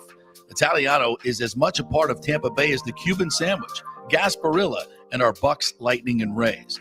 They're also active supporters of great charities like the Humane Society, Metropolitan Ministries, and local pediatric cancer centers. Hey, we all need insurance, so do business with a local company with a commitment to our community. Don't call some 1-800 number. Call Italiano and be greeted by one of your neighbors. That's 813-877-7799 or ItalianoInsurance.com. Named the Small Business of the Year by the Tampa Chamber. 813-877-7799. Let's go. Right now, back to the show with JP on FanStream Sports. All right, welcome back to the JP Peterson Show. 2 hours of Tampa Bay sports talk right here that we do each and every day, Monday through Friday from 10 to 12. It's we really love the fact that we are very Tampa Bay centric, and tell your folks, tell your friends. Please retweet our shows if you can. Retweet on Twitter, obviously, on Facebook. You can share our shows. We'd encourage you to do that as well to get the word out. We're still shadow banned in many areas on Twitter, which absolutely sucks. But that's the way of the corporate media these days. It's all about censorship. They want to control the message. So we ask you guys to get the word out there so we could talk about things like the Rays Stadium and Stu Sternberg that other places do not talk about, and talk about it frankly. We're not shackled by the corporate media here. So that's why we need your help to get the word out about the show and to keep it moving on. So we want to thank our sponsors as well. American Mortgage Services, Scotty Fitz. They've got a great new program there that you can get lower rates than what the going rate is on the market. Easier to qualify with this new program. Email him and he'll tell you all about it. It's a federal program. Scott at amstampa.com. Scott at amstampa.com. They're trying to encourage certain investment in some zip codes. So underdeveloped zip codes, if you're looking for a house in some of those areas, and Seminole Heights could be part of it. Some other places that you may not think are part of it, and you can get this great program. So find out all the information. It's lower rates, easier to qualify. It's a great program, and only AMS Tampa has it. So email Scott Fitzgerald, Scott at amstampa.com. We thank him for his sponsorship of the show. I'll see him for lunch today. That'll be fun. So yeah, you were telling me about Shane McClanahan last night, starting for the American League, the Rays starter. There was Dusty Baker had this moronic quote earlier in the week, like he couldn't remember didn't know anything about Shane McClanahan. It's only put together the best first half in probably the history of Major League Baseball. Yeah, which is just like unconscionable that you wouldn't know who he is. But that was part of it. And then we get this tweet last night. Yeah, this came from the Athletic writer. Would you like me to name the name? Absolutely. Andy McCullough, senior Athletic writer for Major League Baseball. And he tweeted after the first inning by Shane McClanahan, starting to see why Dusty Baker couldn't remember watching this guy.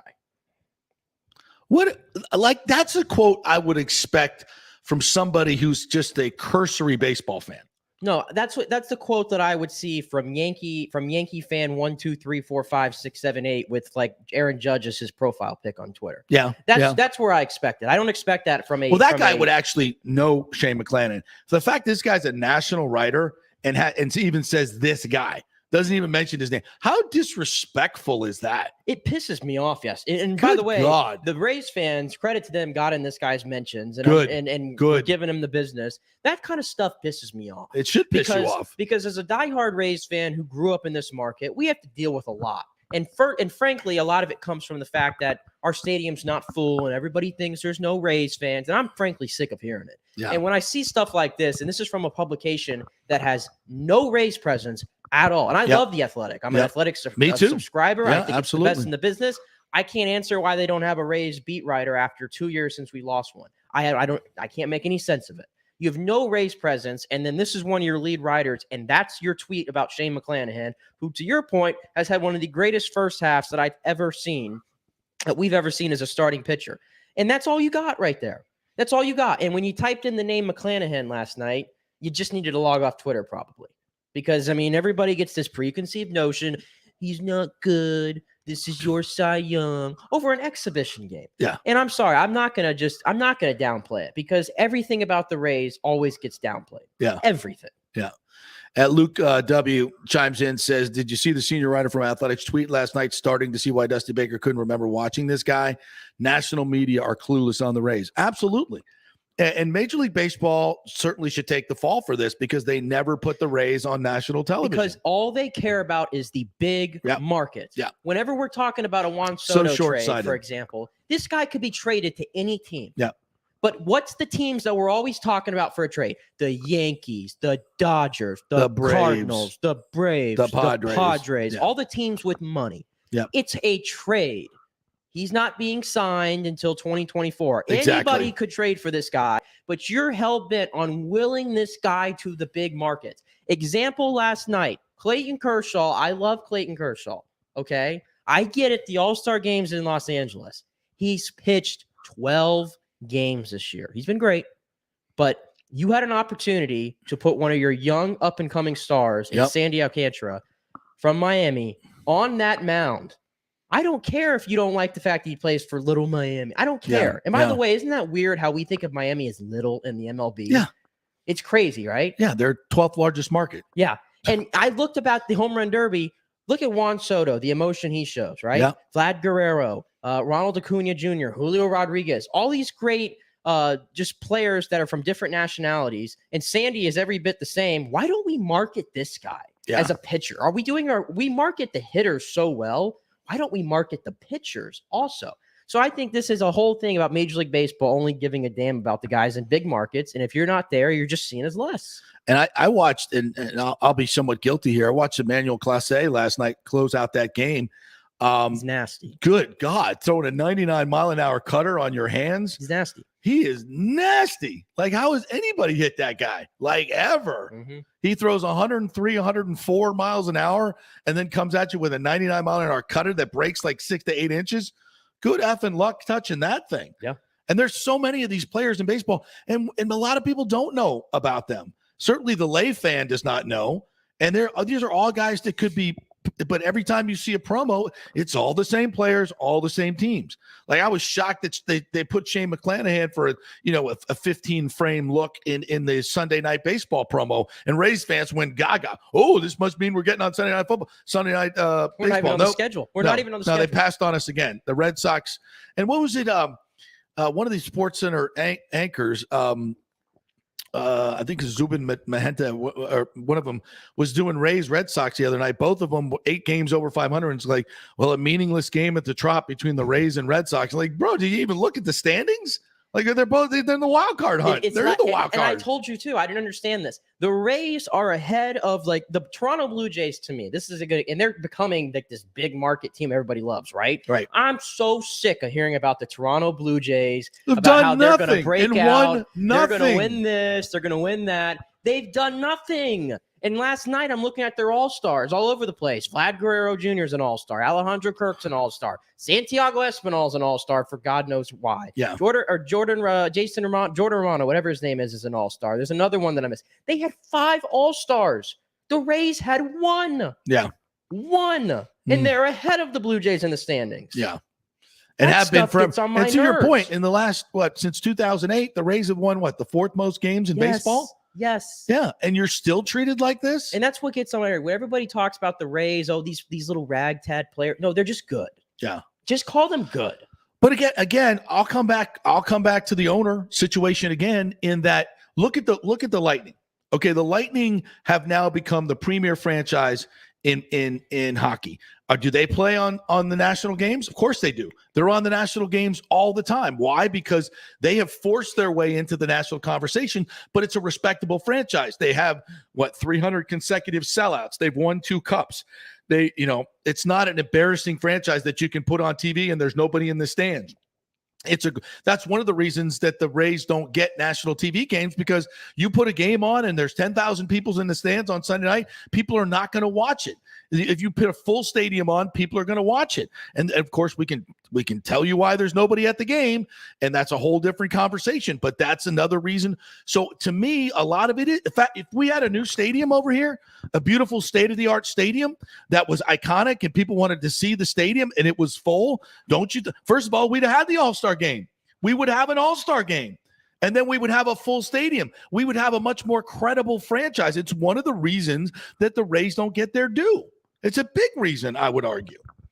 I think I said this last year during the height of this. I just feel like everybody thinks that the Rays just have these players that secretly aren't good, and they're only good because they're just good. Just because you don't talk about them, right, doesn't mean they're not good.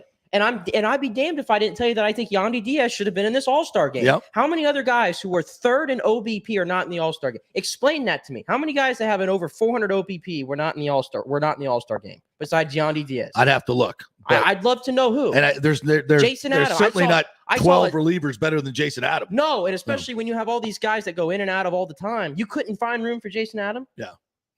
On a team that's the third best team in the AL. Yeah. Yeah, but a lot of that disrespect comes back to the way the franchise is run, unfortunately. But there's a template right there, the Tampa Bay Lightning channel side. Do it, and you'll have success. All right, we'll take a break. When we come back, Bob Herrig is going to join us, senior golf writer for Sports Illustrated. Not sure if he's back from the Open or not. He may be sitting in the Heathrow Airport with his luggage. But we'll chat with Bob Herrig next. Stay with us.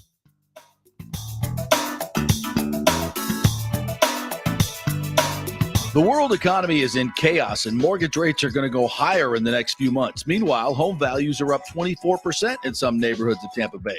Do not miss this opportunity to refinance your home, get some much-needed cash to handle skyrocketing inflation, and fill up your car. Contact Scott Fitzgerald at American Mortgage Services. Even if you've recently refinanced, Scott can make the deal work because he charges no lender fees like the big boys do. He will also shop your loan around to dozens of lenders and get the best rates and terms. Let them compete for your business. The big banks charge huge lending fees. Customer service is simply a phone number with endless wait times. Scott is local and will personally take your call. Here's his cell phone number. Tell him JP said you could call. 813-294-7595. Scott's done over 3,000 loans, including many coaches and athletes. He will answer your calls and concerns and give you workable strategies to be smart with your money. Reduce your payments. It's not just what you make, it's what you keep. 813-294-7595 or email him at scott@amstampa.com. Military veterans, are you struggling with alcoholism or substance abuse? Is it taking a toll on your relationship?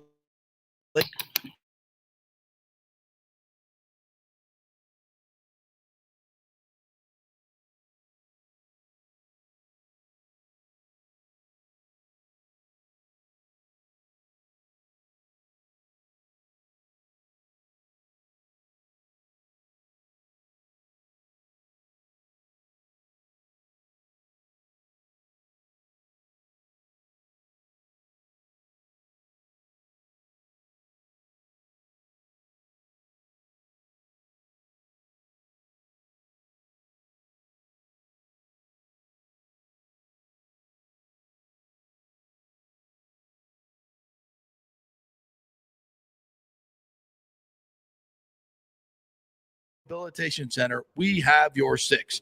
Go to heroesmile.com or call 888-VET-NOW-2. That's heroesmile.com or call 888-VET-NOW-2. Ladies and gentlemen, Let's rock. This is FanStream Sports with JP. All right, welcome back to the JP Peterson Show, brought to you by Bay Area Modern Medical Center, BAMMC.com. If you have some issues with your weight or looking for testosterone replacement therapy or just want to get your immune system back to where it should be, BAMMC.com. Go check out the interview we did with Christopher Lugo, who will get you right with his medical team over there. That's BAMMC.com. All right, we want to welcome in our good friend Bob Herrig, senior golf writer at Sports Illustrated, just back from the Open. And you tell me you even got your luggage back as well?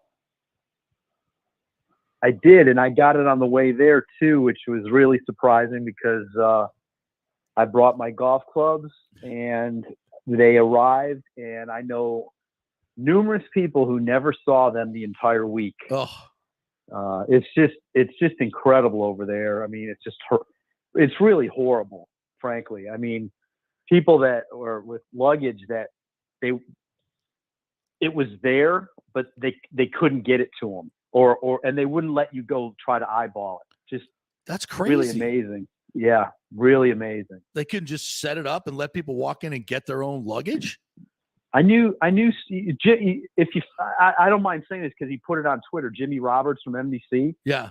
If you go look at his Twitter feed, he kind of went through. He kind of was bashing British Airways like every other day on Twitter last week, and the communication was that his clubs were in Edinburgh, and twice he went to the airport and they would not let him in to just go see if he could find it.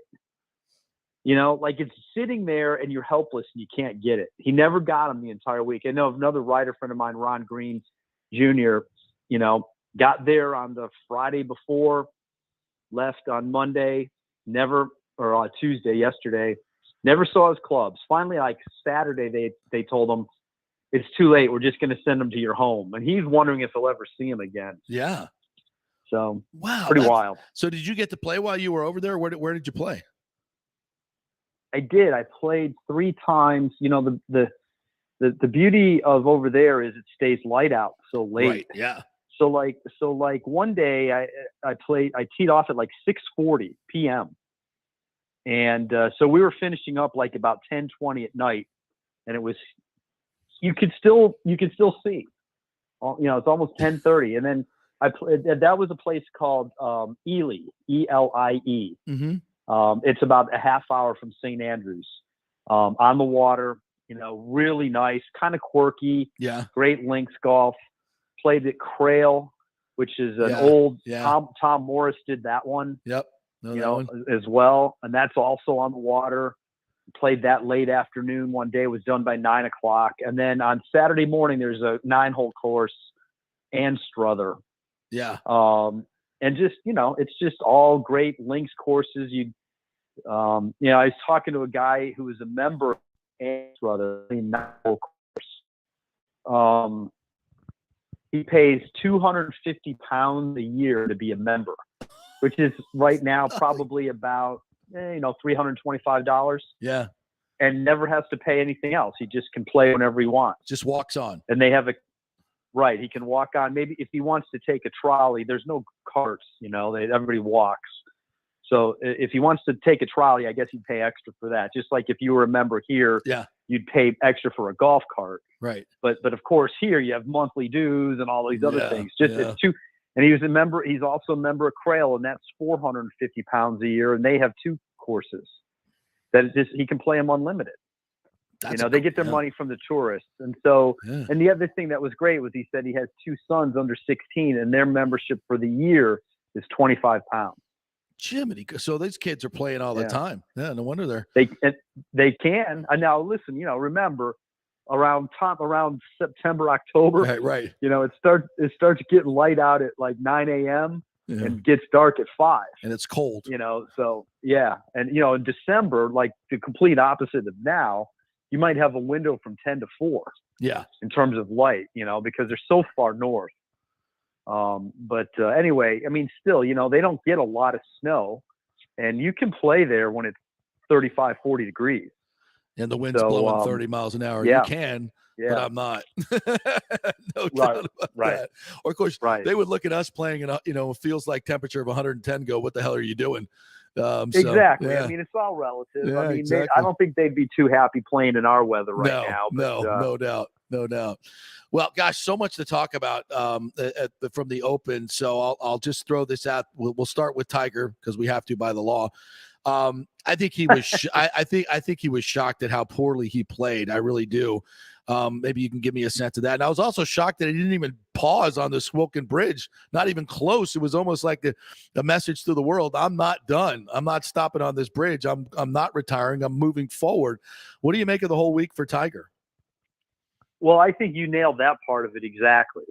That was a signal that he's not done. Yeah. And he made it clear afterward, like somebody asked him about retirement. He said, look, I'm not retiring, and I don't even know how that got started. I mean, come on, golfers don't retire. Yeah. And if you want to get cynical here with Tiger, it does him no good from a commercial standpoint to retire. Right. We anticipate these comebacks even now.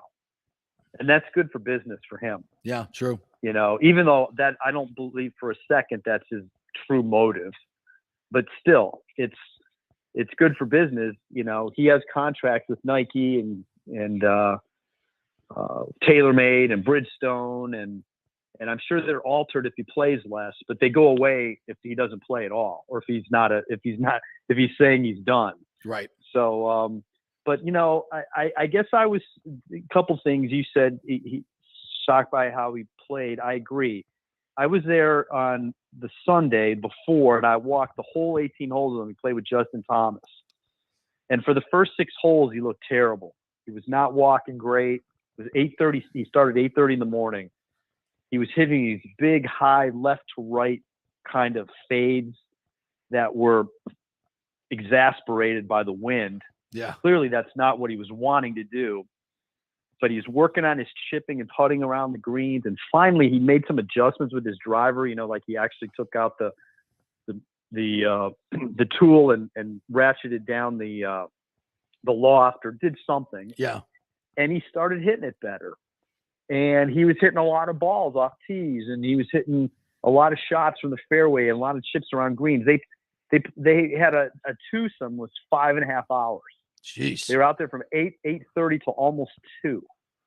And I took that as like, wow, what a great sign that he grinded like that. Yeah. And like coming down the end, JT hit the hotel on 17 and Tiger piped one right down the middle. And he drove the green on 18 and had like a 20-footer for eagle. And I'm thinking, and then he goes out there Monday, plays 9 holes, did that Champions thing, played another 9 on Tuesday, practiced hard on Wednesday. I mean, I just thought like he was the most prepared for this one compared to the Masters and the PGA. And he's going to use his common sense to get around here. Yeah. And then like almost from the beginning, he hits that second shot in the burn on Thursday from a divot. And it's almost like, from a divot. Granted, it's, it happens, but still Tiger's good enough to know I got to get this ball past the pin. Right. And he one-hopped it in. Yeah. Wasn't even close, and so it was almost like he wasn't expecting that, and it was a punch to the face. Mm-hmm. And he never really recovered. His putting was horrible. Yeah. I think that's fixable. Tiger does not putt well on slow greens. Yeah. And he admits it, and yet he never adjusts. It's crazy to me at this point that he can't adjust. He left so many putts short. And frankly, as an aside, like I don't know how many times he 3-putted over 2 days, 5 or 6 probably. Yeah. Rory hits all 18 greens Sunday and doesn't 3-putt and loses. Yeah. I mean, those greens are so huge, it's easy to 3-putt. Right. But in any case, it was just weird. And then, I give him a lot of credit for having the presence of mind to know what was going on when he walked up 18. Yeah. Because he knew that it might very well be the last time he competes at St. Andrews. Yeah, I think he'll be back maybe ceremoniously like Jack did. And I think that's why he ran right over the bridge. But also, and his comments about Live Golf are really the first time we had heard him talk, I think, extensively about it.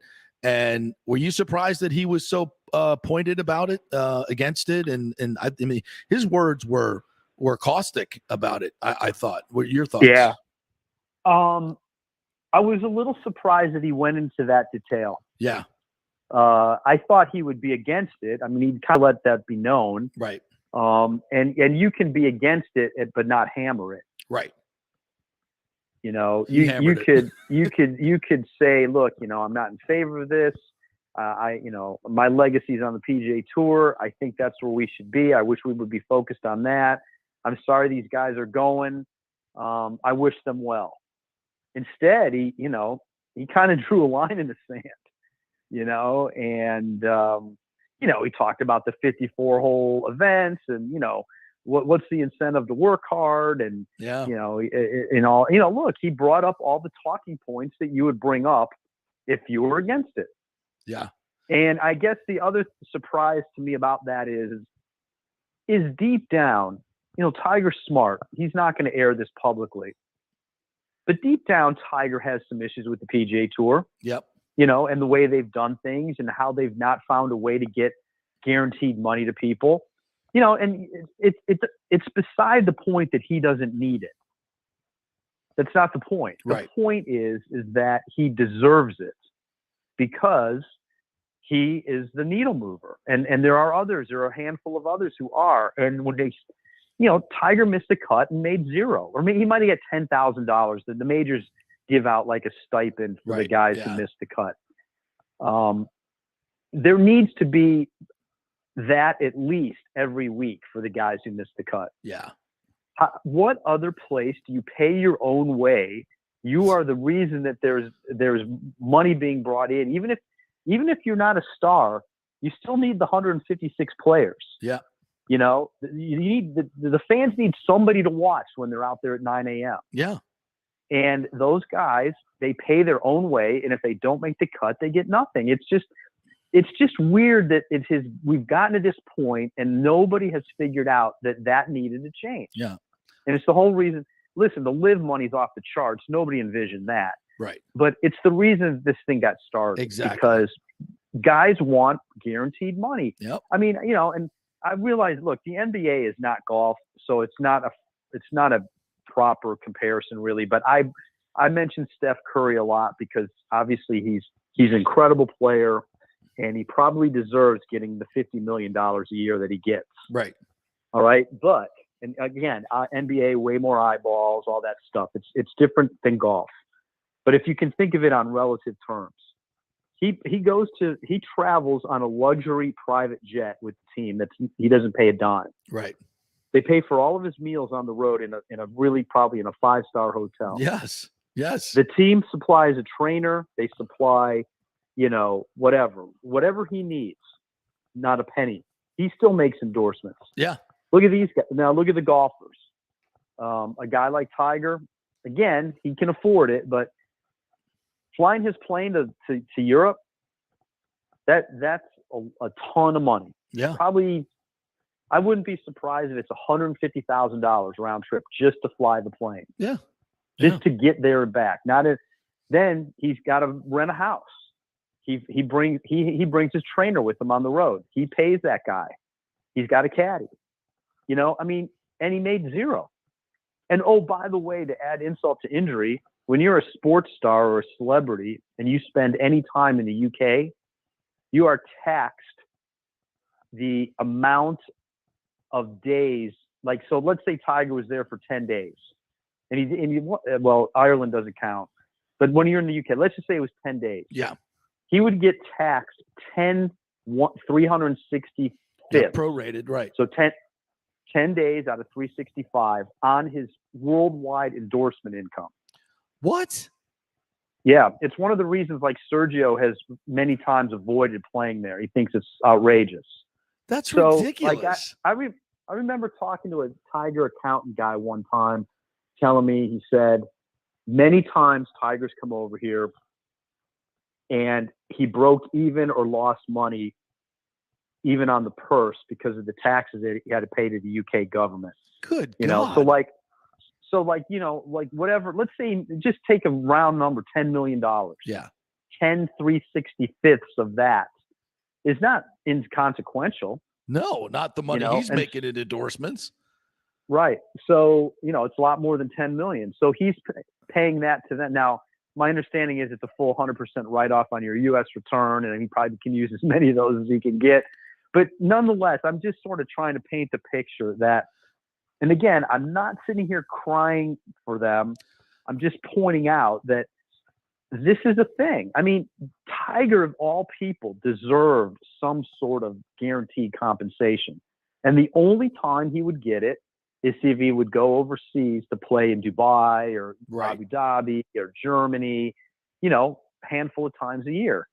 And that's going way back. That's what Greg Norman's beef was. And he was Yeah. And he was the star of the day, and he would get that, but he would be limited in how much he could do that. And there was no guaranteed money on the PGA Tour. And he felt that he wasn't able to take advantage of his stardom. You know, so look, I mean, I get both sides of the issue. Like, I get the people who hate it. It's against tradition. They hate the Saudi backing. You know, I argue if it were Bill Gates, this would still be here. Yeah. You know, there'd still be this sort of thing. Maybe obviously not with the deep pockets, but it would still be a threat. Yeah. But I also understand why these guys are doing it. And look at how many are doing it. Henrik Stenson is giving up being a Ryder Cup captain to do this. Yeah. You know? Yeah. No, it's pretty amazing. You know, I never even really thought of it that way, to be honest with you. And it's kind of analogous to college football. You know, that's always been the way. We don't pay the labor. You know, the schools Right. get the money, you know, and it's almost the same way in in professional golf. Look, it's interesting that once pushed to put more prize money out there and give more benefits, the PGA Tour finally, suddenly came up with all this money. That's interesting. Where'd that money come from? The reserve? What's in the reserve? And have they not been pushing TV contracts to get more money for the players, et cetera, et cetera, et cetera? I mean, it's not like this Live Tour, as you so well explained a few weeks ago. They're not interested in making this a successful economic model. They're not looking for return on investment. So it's kind of apples, to oranges. But still, all those points you just made are absolutely pertinent. And it's going to be interesting to see how everything moves forward. And one of the things I said leading into your appearance here is what I'm scared for are the Valspar Championship tournaments. I mean, these are the tournaments that will probably be opposite live events, and they're if we look into the crystal ball, it's going to affect the field and maybe dramatically. So do you get a better sense now on how this is going to affect Valspar in particular? Now, I think they jumped the purse at the Bay Hill, but the Valspar didn't get a bump, right? So how is it going to affect those type of tournaments? Well, that's the fear, and that's why I think they might need to try to work something out with these guys. As terrible as that would sound to Jay Monahan right now, right? The tour was already facing this. Say there was no live. Just what say that their enhancements that they just announced would have pushed live aside. In the case of Valspar, they will be coming after Genesis Tigers tournament, $20 million purse. 2 weeks later, Bay Hill, Arnold Palmer, $20 million purse. Yeah. The following week is Players Championship, $25 million purse. Then you've got Valspar, which will be like whatever it is, 8, 9, 10 million, which is nothing to sneeze at, right. But it's not as much as those. It's half. Right. And then the week after is the World Golf Championship match play event, which is also supposed to be $20 million, which is 2 weeks before the Masters, which was $15 million this year. Now, what are you going to skip? Yeah. Yeah. So, and you're right. If they go opposite a live event, like look at what happened to the John Deere. I mean, it had this look, here's a great example of what's going on in golf right now. And it's a great example of there's too much of it. And frankly, this has nothing to do with live, but this week's 3M Open, which by the way, is kind of run by the same people that do Valspar. It's really tough to be the week after the Open. They've just had a pretty busy stretch. The Scottish Open is a sanctioned tour event now. Yeah. Then there was the Open, and it's not that long after the U.S. Open, and now we're not that far away from the FedEx playoffs. So guys are naturally going to take a break. John Houston, who's local, lives here. He's 61 years old. Before this year hadn't played in a PGA Tour event since 2018, and he got into to the 3M off of his number. He got in off the alternate list. Wow! And if you understand how that works, like he would be way, way, way, way down on the priority list because he doesn't play anymore. Really, right. He plays on the Champions Tour. Right. And he got in. I mean, that just tells you that there's scores of players who are electing not to play there, including a bunch of the rank and file guys who seemingly, don't care about, or would want to play, but it's even too much for them. Wow. Yeah. So this is the future of golf. And that's why, you need to pay attention to what's going on with Live Golf and all these other events that are happening. It's just, it's money.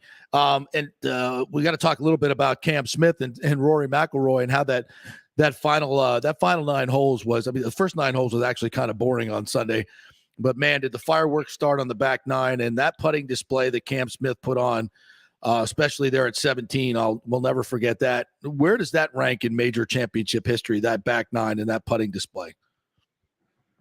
Yeah, it's pretty amazing, really. 12 total putts, I think, right, on the back 9? Yeah. Ugh.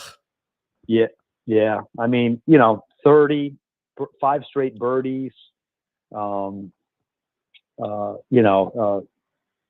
to shoot 64 as the lowest final round score ever shot there by a winner at St. Andrews. It was just incredible stuff. And that's why, I was mentioned earlier, if you're Rory, you're scratching your head a little bit because he didn't do a whole lot wrong. No. He didn't do enough right. That's what he said. But you hit all 18 greens and you don't 3-putt, and 2 of them are 2-putt birdies, and the guy you're playing with who's tied with you doesn't beat you, you're normally going to win. Yeah. As it was, he didn't even finish second. Yeah. It was just kind of a, weird thing for him, but it was a great, great final day for Cam, and it was a great performance. I mean, it's one of the all-timers, really. Yeah. Yeah, and that even at 18, he hadn't taken out driver all week long and hadn't made birdie on 18. I mean, yeah, finally he takes out the driver, drives the green, and the lag putt at 14, the lag putt at 18. Those are better I think than some made 50-footers I've seen. Those in essence won him the tournament. A couple of think much of lag putting, but those were crucial putts. It's so important there. Yeah. It really is. It's so important there. And, those greens are massive. There's 7 greens that are actually for two holes. Yeah. 14 greens are actually 7 green surfaces are combined. And so that means you can get some really long putts. Yeah. And, it was very, very, very impressive. And, give him a lot of credit for being able to pull it off. Well, Bob, thanks so much for your time. I really appreciate it. Glad you got back, and your luggage as well. Great stuff as always. Tell the folks out there how they can get your book and follow you on Twitter and all your content. Yeah, it's at Bob Harig, BOBHARIG for Twitter. And the book, easiest place is probably just to order it through Amazon. It's if you just plug in Tiger and Phil, it'll come up on Amazon. It's at Barnes and Noble. Also, if you'd like going to a bookstore. So I do. So yeah, I appreciate it. Thank you. Thank you, Bob. Appreciate it. Let's get out and play now that you're home for a little bit of a stretch here. Thanks, Bob. Appreciate it. Sounds great. Thank you. The great Bob Harig there from Sports Illustrated, senior golf writer. All right, quick break. We'll come back. We'll wrap things up here. Got a couple other stories we got to get to. Martina Navratilova, Nick Saban, the NBA. We got to talk a little bit about that. So much more ahead. Stay with us.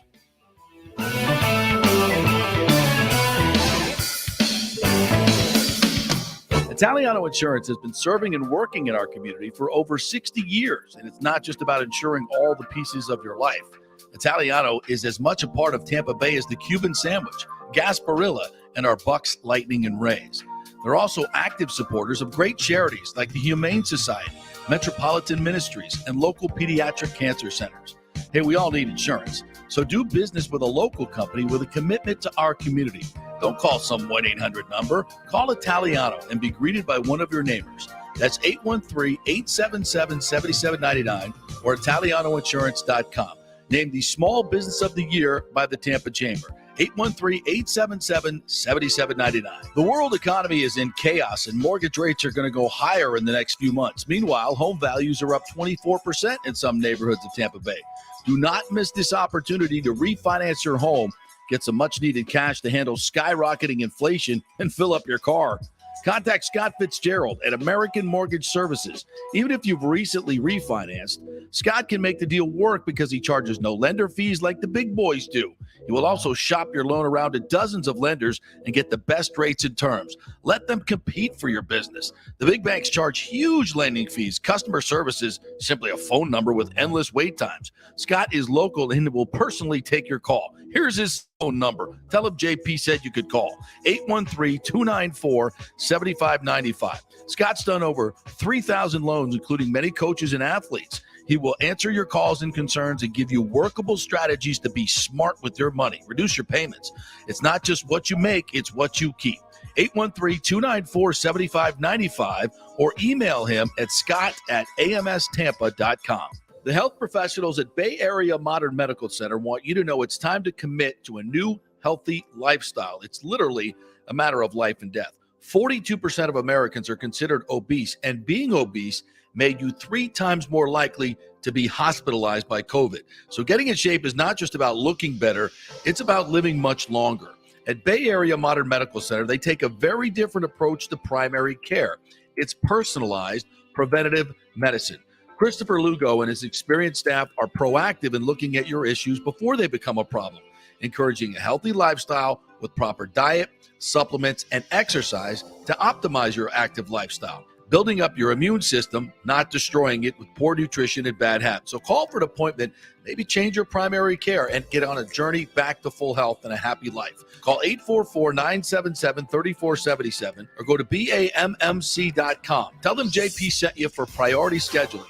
844-977-3477 or go to BAMMC.com. Have you purchased a home in the last 10 years and the stucco was starting to come loose from the upstairs portion? Well, that can cause some serious damage that you can't see until it's too late. Is it becoming an eyesore? Have you contacted the builder and just can't get any relief? That's very common here in Florida. So call the law offices of Christopher Palermo. They can help you. Call 813-221-5636. That's 813-221-5636. He's recovered millions for his clients. The law offices of Christopher Palermo at PalermoPA.com. Pure sports. JP is back on. Welcome back. FanStream Sports. All right, welcome back to the JP Peterson Show here. So we wrap things up. Thanks to the Golden Diamond Source, one of our great sponsors here. If you're looking for a ring to get engaged, like my man Nick here did last year, went in there and got a great experience at the Golden Diamond Source. They set him up with a representative when he came in, took him over to the area, the bridal engagement area, and they found a great ring at a great price, did the deal, the whole budgeting thing, never felt any pressure. You can get 0% financing for up to 5 years, so you can get a great ring for 20, 30, 40, 50 bucks a shot. You can also bring in some of your old gold jewelry that you have not been wearing or your wife is not wearing and get cash for that, or get a credit for something you can buy shiny and new. They do repairs there as well. Everything to do with jewelry at the Gold and Diamond Source. And of course, it is a local company that supports your community. We like to keep everything local here. So it's the Gold and Diamond Source, 3800 Omerton Road, always online at thegoldendiamondsource.com. We thank them very much for their sponsorship. Talked to Julie yesterday, and they're doing some great things here locally with Hands Across the Bay charity, and we really appreciate all the work they do, supporting veterans, supporting domestic abuse victims. They've done changed so many lives in that way. So that's why we love talking about the Golden Diamond Source. Keep it local. I hadn't heard this, but this is from our Move the Race to Tampa folks on our group chat, that Commissioner Manfred is scheduled to talk with Stu Sternberg later this week. I didn't see that report. That would be great. He probably maybe said that in his all-star press conference when he said, yes, Tampa is obviously the preferred place, but there's a lot more to it. We talked about it at the top of the show, so if you want to check out that conversation, you can always go back to the beginning of the show when you download the app, or any place you want to watch on Twitter, Facebook, or YouTube as well. You can always go back to the beginning of the show and check out some of the stuff that you missed. Mike Neighbors joined us earlier today. It was a good interview, so check that out as well. And we talked a lot about the All-Star game last night, and Shane McClanahan. Not a great performance by him, but it's great to see him out there. Kyle Tucker and Pete Alonso as well, local guys who are really making a name for themselves in Major League Baseball. Wanted to get to a couple other stories. This one you brought up to me. Gerald McCoy, the one-time top draft pick and longtime defensive tackle here, getting into it with some Bucks fans, and his people talk about, will he be in the Ring of Honor? I don't know. I don't know. What do you mean? Oh, come on. No. He is 100% getting into that Ring of Honor. 100%. His tenure here just seems like a big nothing burger. There was a big nothing burger around him. Yes, that's true. I mean, what do you want the guy to do? I mean, I'm reading this yesterday. A lot of I guess a lot of the criticism is I understand the criticism. It's like he has empty stats, I guess they say. Yeah. He got sacks in the whatever you call it, garbage time, right? Yeah. He wasn't impactful for the other 40 plays or whatever. I mean, who was an actual bona fide stud that he played with next to? Michael Bennett for 1 year? Yeah. Is that it? Give me the list. Anybody else got any idea? Who else was there? Levante David was on that defense for many years. I mean, okay, but I'm talking about on the guys defensive up front. line. Yeah, Jaquez Smith, right? Is that his name? I can't even remember his name. Styles G. White. For a minute and a half. Ryan Price, Mr. Bust. Yeah. Daquan Bowers. Yeah. I mean, they tried. Yeah. They missed. Well, maybe those guys weren't as good because he wasn't as good. Oh, come on. I mean, I watched Gerald McCoy play for a long time, and he was the best player on that defense, no question about it. He was a disruptor. He was all those things. But look at the guys in the Ring of Honor. Look at them, and with the exception of Paul Groover and Jimmy Giles, Jimmy Giles and got to the playoffs. Gruber was part of a playoff team. What do you want the defensive tackle to do about it? Well, I'm just saying, if you're going to be in the Ring of Honor, listen, you got to bring a little something to the table. The Gerald McCoy hate has come from people, and I'm not hating on him. I'm not saying he was a bust. He was a great player. But is he Ring of Honor worthy? I don't know. He was the best player on that team for about a 5, 6 year, 7 year stretch.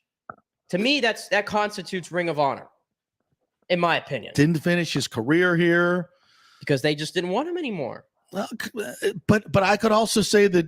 Look, I look at. But I'm telling you that a lot of the hate for him is coming from people who watched Warren Sapp and had expectations that he was going to have 16 sacks and just be a Hall of Fame type player. That's not a fair evaluation because Warren Sapp's probably top 5 defensive tackle of all time. And he had a hell of a defense around him. And he was just mean and nasty, and Gerald helped guys up after he sacked him. And he won something.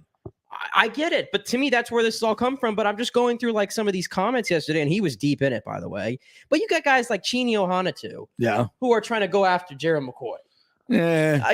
What did he ever do? I've known Chidi for a long time, but Chidi was part of some great defenses and put up some big numbers. But again, he was part of a great defense. I get with that, a lot of other guys around him. But he wants to be the guy that's going after Gerald McCoy.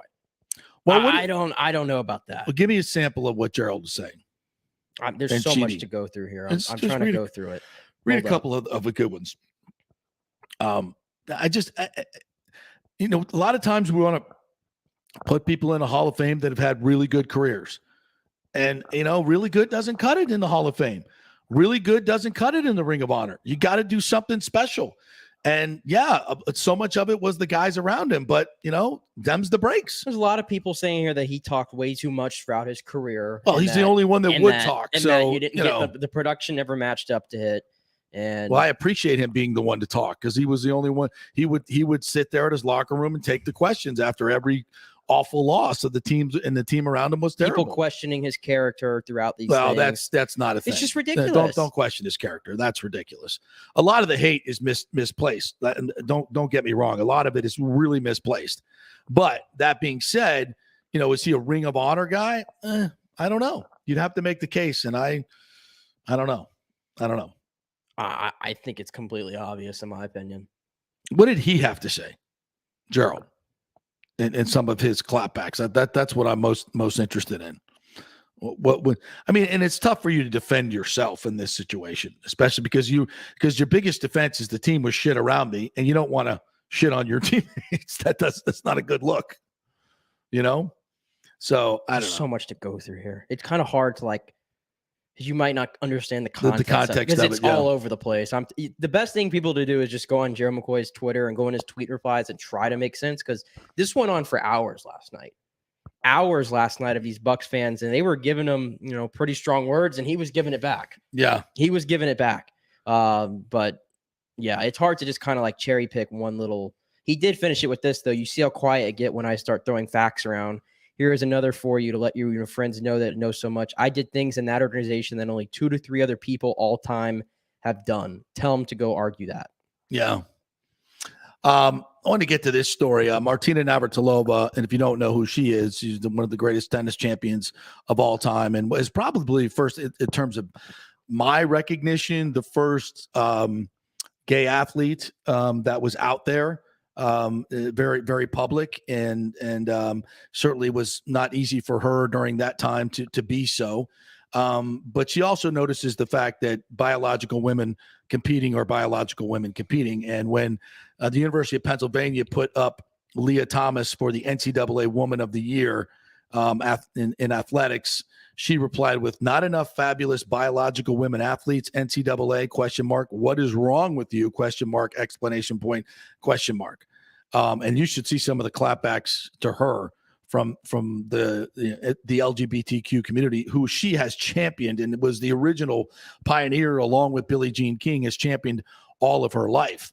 And those folks are coming after Martina Navratilova. So, again, there's a line in supporting LGBTQ causes, and then supporting someone who was clearly gaming the system in terms of competing and winning in Leah Thomas, in my estimation. And by the way, the sanctioning body of swimming has basically said, that you have to be, if you're going to transition and compete, you've got to do it before you hit puberty. So that would have certainly changed the way Leah Thomas's body matured, her lungs matured, and everything else if they were going to transition. I still think she would have a biological edge, but I think it would be much less. So, for all of those people that are called transphobic for not supporting Leah Thomas in her competition level, there's words from Martina Navratilova to consider there as well. And I think Brooke Bennett came on this show and was, I think, very much in the same opinion of that as well. We talked a little bit about the new Chicagoland. I guess it's not even the Chicago Speedway, but a street race that NASCAR is going to do, which is a little bit. I have no interest. I don't think many NASCAR fans I do. just don't like. It just seems to be a complete pandering to an audience that is just not interested in your sport. It's not racist in any way, shape, or form. There's a lot of white people that aren't interested in NASCAR for a lot of different reasons, and to try to almost force it upon a demographic that's not interested in your sport is a little crazy. Oh, we got to play this. I probably know we're up against it, and I was like, we got to get to this audio because Mike Leach is maybe the best quote in college football. He's having to wear a necktie in this interview. Having to wear a necktie. I don't think I've ever seen him in a tie, to be quite honest. And there's a reason for that. Okay. Let's listen to it. Yeah. It's utterly pointless. I mean, it's completely pointless. I'll tell you what I'm going to start doing with these ties. I mean, it's not really big enough to be a bib. It's just skinny. Okay, what's annoying about it? This knot squeezing your neck, ingrown hairs on it after you shave, because typically tie things you shave. What I am going to start doing is, and I'll probably go to like, what do you call it? Salvation Army. Yeah. And we can get some ties, and then I'm just going to flat out just wipe my mouth with it in front of everybody. So if you so it serves a purpose. Yeah. Oh yeah. Like eat a donut. Pizza, a little oil hill with the tie. Oh yeah. And I'm going to do that and make sure people see that to a point where hopefully they get rid of these things. Oh, yeah. I mean, because that is madness. Jesse Langford is your guy, by the way. That's the guy New who York in the 1920s. Where'd he grow up? He was a New Yorker in the 1920s. Wait till you in New York. Clothes maker. He used his extra clothes, extra patterns, I guess, to for some reason make neckties. That's what he thought would be a good idea. Well, he's an idiot, and the thing is, when they invent a time machine, that guy's in trouble.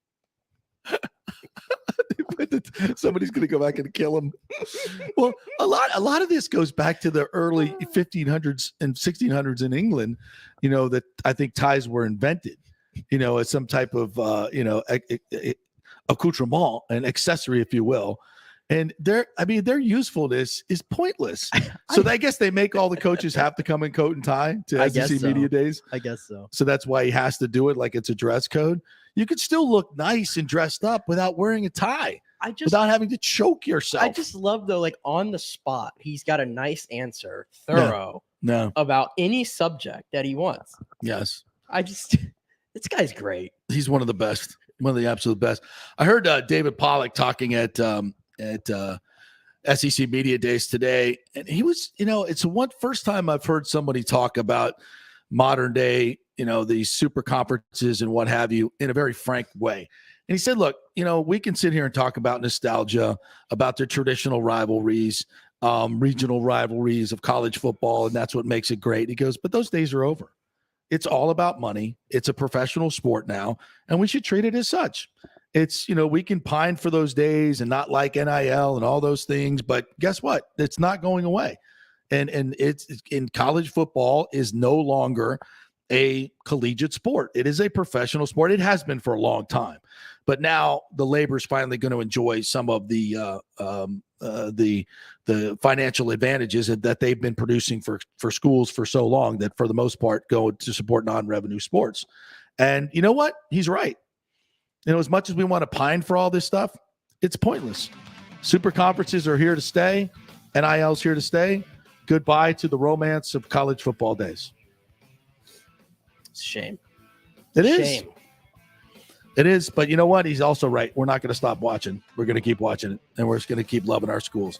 All right. Our thanks to Mike Neighbors, who joined us today. Great stuff with him. We had a great conversation about local media and sports media.